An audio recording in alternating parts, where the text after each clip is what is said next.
Some endings don't come with goodbyes, they come with silence.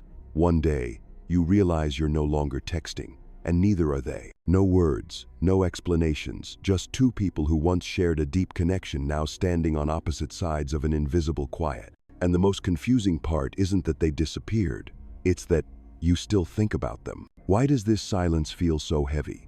If you've ever loved someone with a dismissive avoidant attachment style, distant, emotionally unavailable, and always retreating, then this video is for you. Because when both of you stop contacting each other, what happens isn't just disconnection.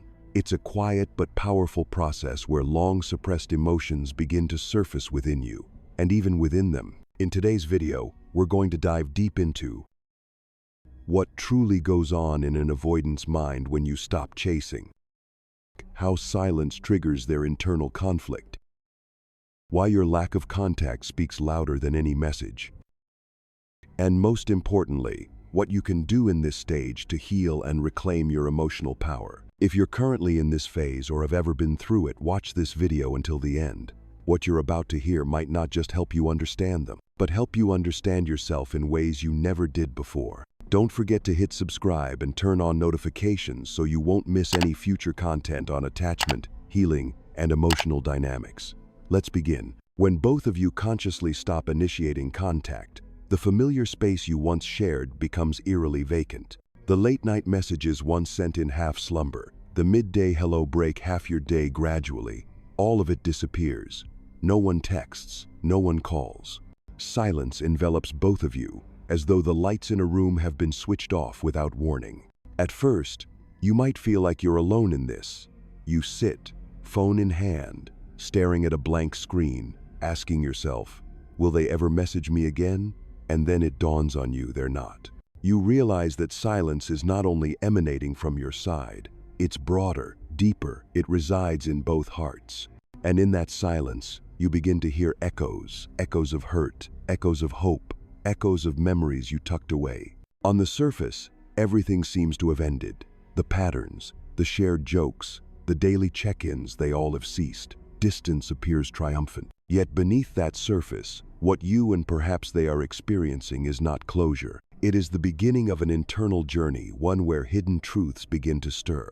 That initial silence isn't dramatic, not rebellious. It doesn't shout, I'm done, it whispers, pause, not giving up, but stopping. The moment the messages cease, the calls vanish. You begin to notice small gaps, places where laughter once lived, where mutual confidences once stood. Now they're filled with absence. And in that absence, you start to feel more deeply than ever, realizing how much of yourself you might have lost while trying so hard to preserve something you question deep down. That silence opens a space for you to face your inner world. Even before trying to understand them, you begin to tune into yourself. The sorrows you've hidden, expectations left unmet, parts of you folded into hope. You remember your own voice, the freedom of not being bound by demands to text, to explain, to wait.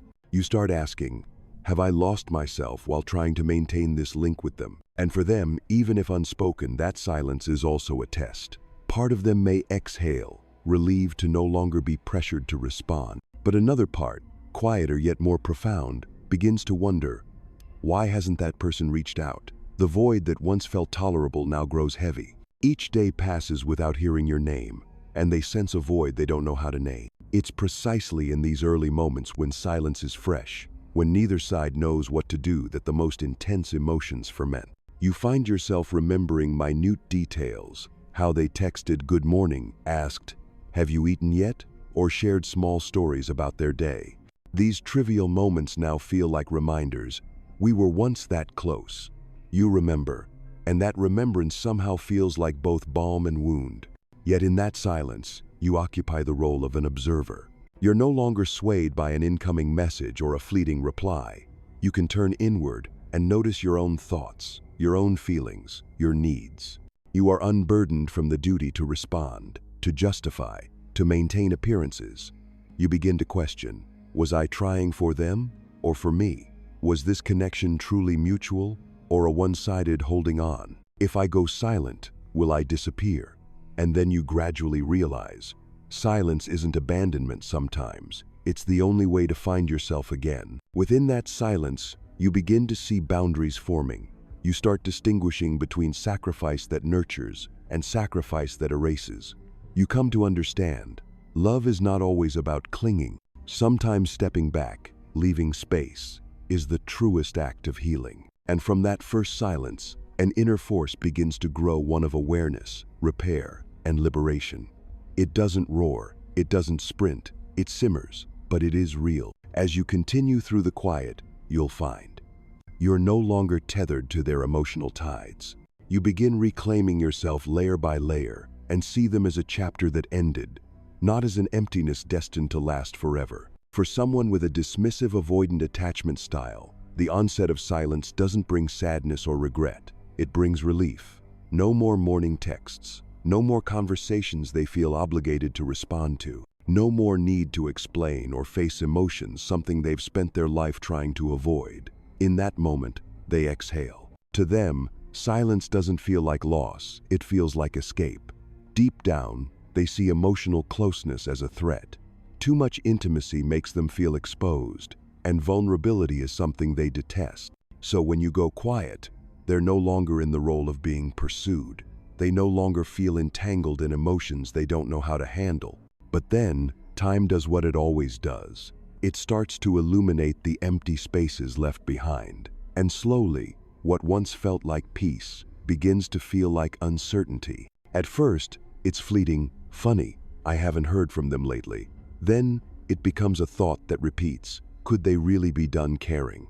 And eventually, it turns into anxiety. Are they actually forgetting me? This is where their inner unraveling begins. They were used to you always being the one to reach out, to wait, to repair the bond. But now that you've stopped, a part of them starts to feel a loss of control. They won't say it out loud. On the surface, they might act fine, still busy, still smiling online. But internally, a question keeps looping. Why aren't they coming back like they always do? That confusion for most people might be a reason to reach out, to talk things through. But for the avoidant, it's a reason to pull back even further. They're hit with conflicting emotions. On one hand, they want you to come back and soothe their growing insecurity. On the other hand, if you do return, it means they'll have to face the very intimacy they're trying to avoid. So they do what they know best, nothing. They wait. Wait to see if you'll break. Wait to see if you'll come chasing again.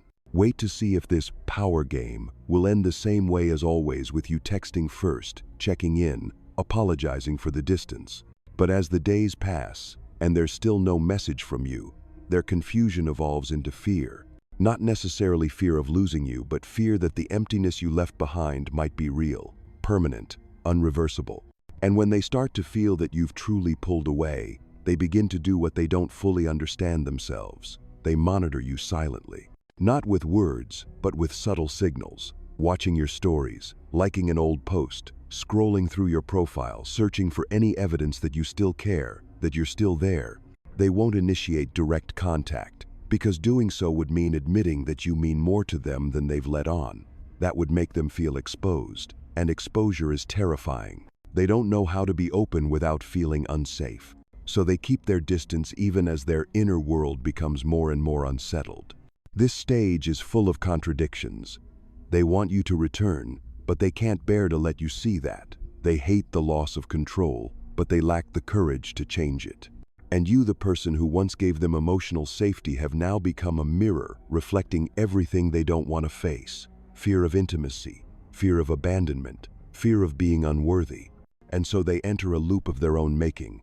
A loop where silence is no longer a solution, but a mirror reflecting their inability to sustain meaningful connection. At first, the silence felt like a slap to your routine. You were used to checking your phone constantly, just to see if they had messaged. Every notification made your heart race, hope, then disappointment. Those first few days without contact left you disoriented. You still held your phone, but now there was no reason to unlock it. You started wrestling with the emptiness. Waves of missing them hit without warning. A song, a familiar cafe, a random phrase, and the memories returned as vividly as if they had just happened yesterday. You missed them. But beneath that longing, something deeper emerged. The quiet realization that you had been missing yourself.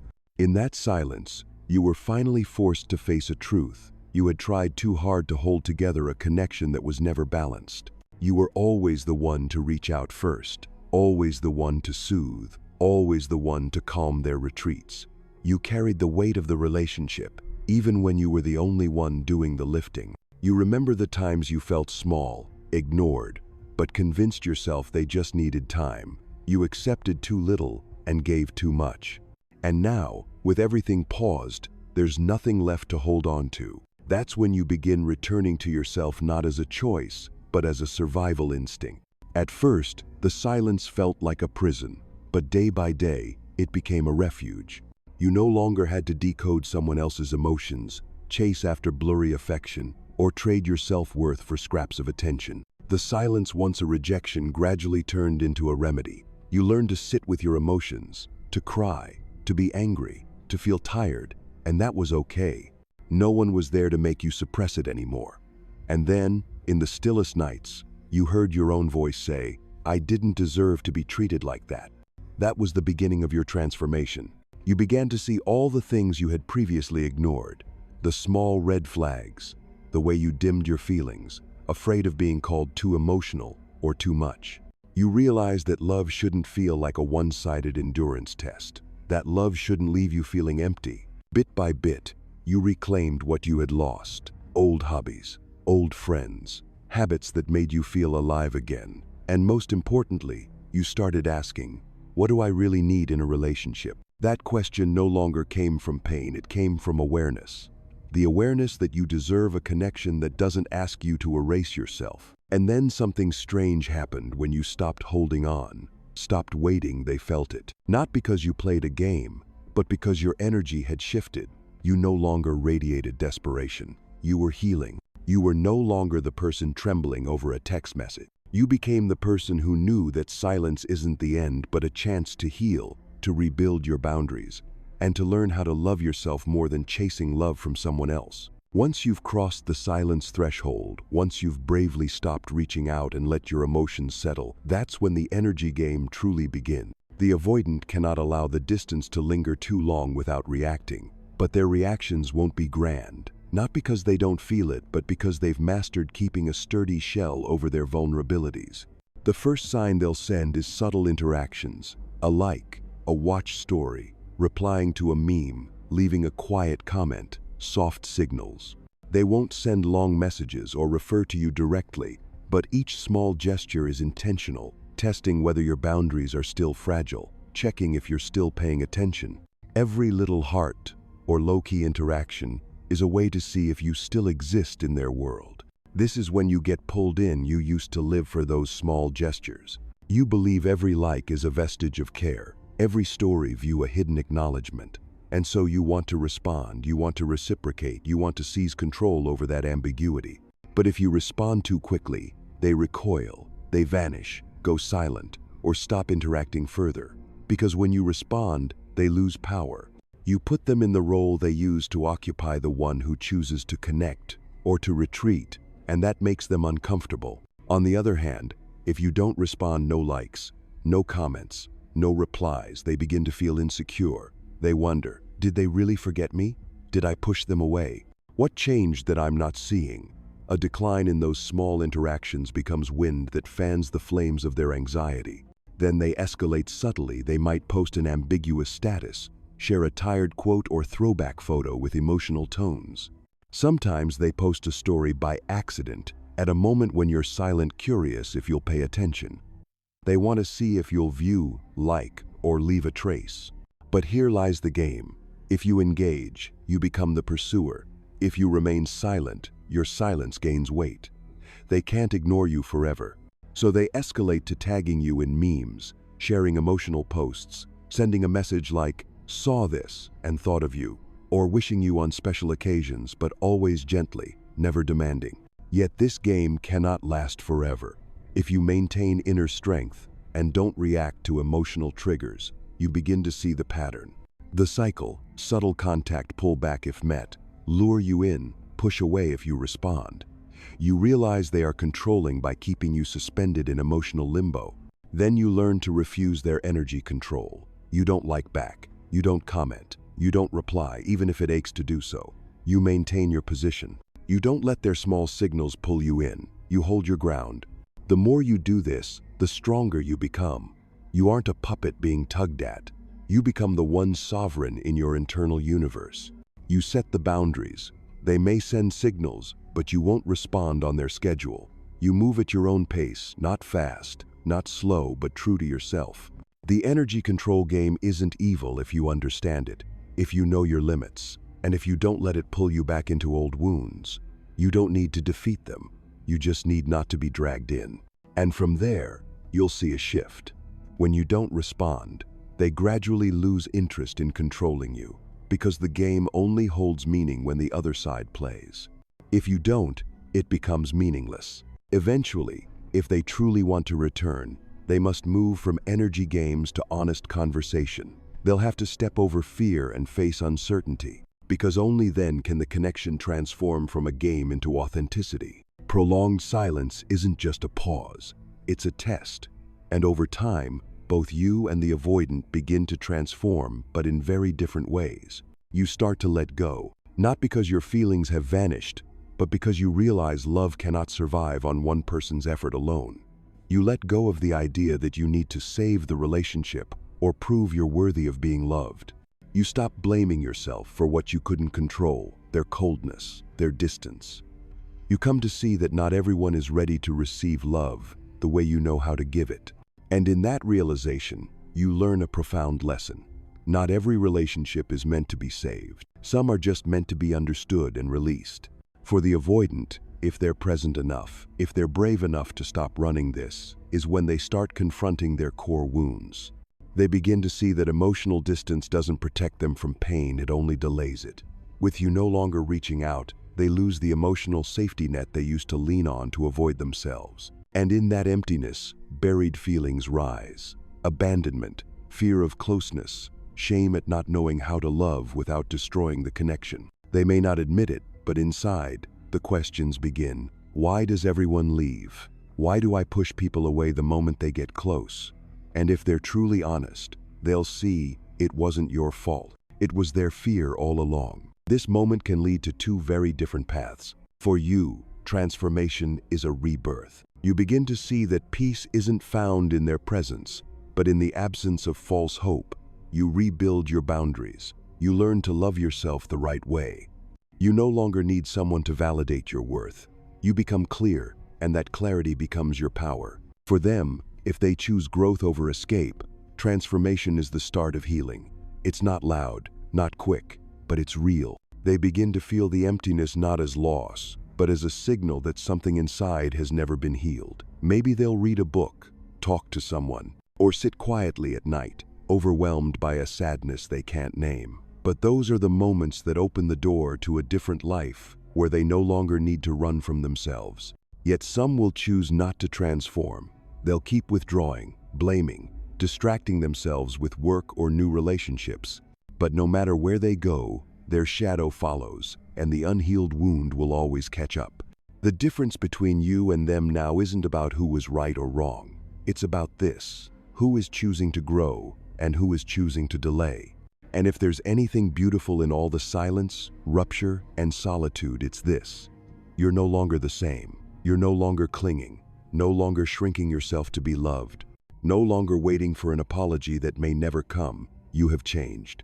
And that transformation is something no one can take away. When enough time has passed, they may come back, not with a heartfelt confession, not with a sincere apology. More often, it's a subtle signal, a "Hey, how've you been?" message, a comment on an old post, a sudden reaction to your story. Don't be mistaken. It's not always about missing you. Sometimes, it's just a check-in. Is the door still open? For an avoidant, returning isn't always about transformation. More often, it's about a loss of control.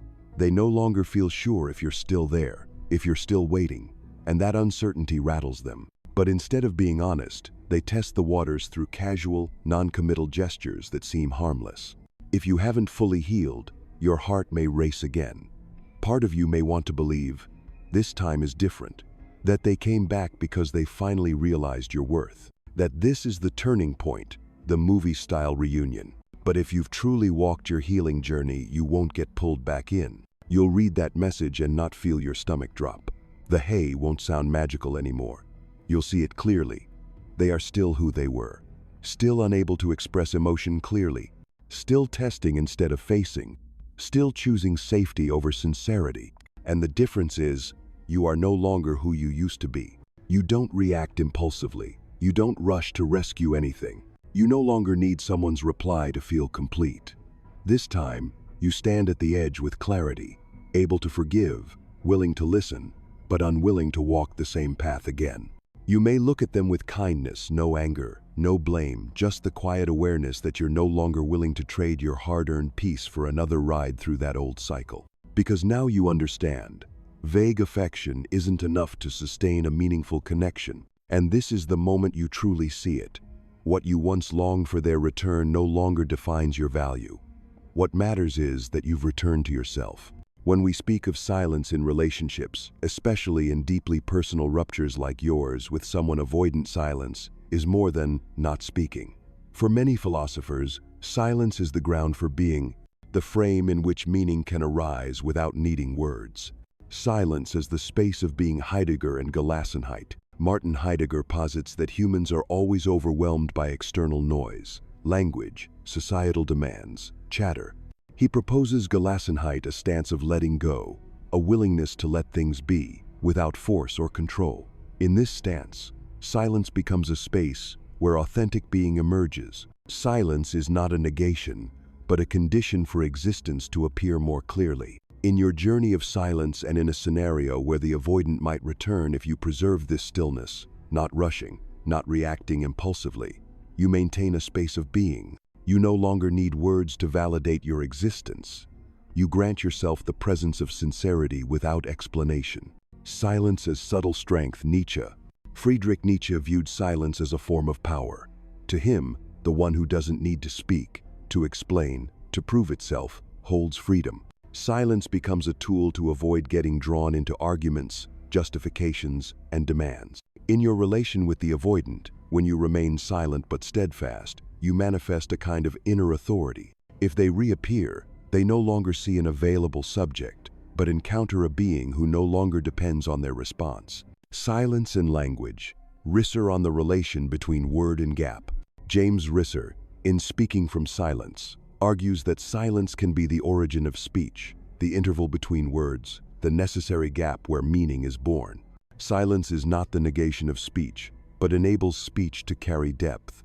Applied to your relationship, by holding silence, not initiating, not rushing to respond, you preserve the possibility that any eventual words will carry weight, significance, rather than echo ingrained habits. Silence in spiritual traditions, mana, hesychia, and inner resonance. In Indian philosophy and Vedanta, mauna, silence, refers to the silence of mind, where thought doesn't speak and consciousness rests in being, not expression. Silence is a spiritual state where self-awareness emerges without needing articulation. In Eastern Christian tradition, hesychia connotes inner stillness, the sacred silence where union with truth happens. Noble silence isn't mere absence of speech, but a silence of body, mind, and heart, making space for deeper communion. In your context, when you honor silence as an inner ritual resisting reactivity, resisting the urge to control, you create a sacred space to hear yourself, to realize your inner worth isn't dependent on their response. Silence is a subtle kind of power. It doesn't destroy relationships, it tests them. It reveals whether a bond is truly strong enough to survive without clinging, without chasing, without noise. Like a quiet wind, it shows whether the connection is rooted deep or barely held together. Some people leave not because they don't care, but because they don't know how to stay. And when you stop trying to hold them, not with bitterness, not with manipulation, but with acceptance and letting go, that's when you return to your core self. You don't reclaim your power by ignoring them. You don't win by waiting for them to return. You grow stronger the moment you can look back and say, I chose me. True love isn't about who holds on longer, it's about whether you held on to yourself through the silence. You don't need them to come back to feel worthy. You don't need an apology to validate your pain. You don't need a perfect ending to prove you've grown. If you once gave your heart to someone who couldn't hold it, If you once fought with hope and let go in pain, then this is for you.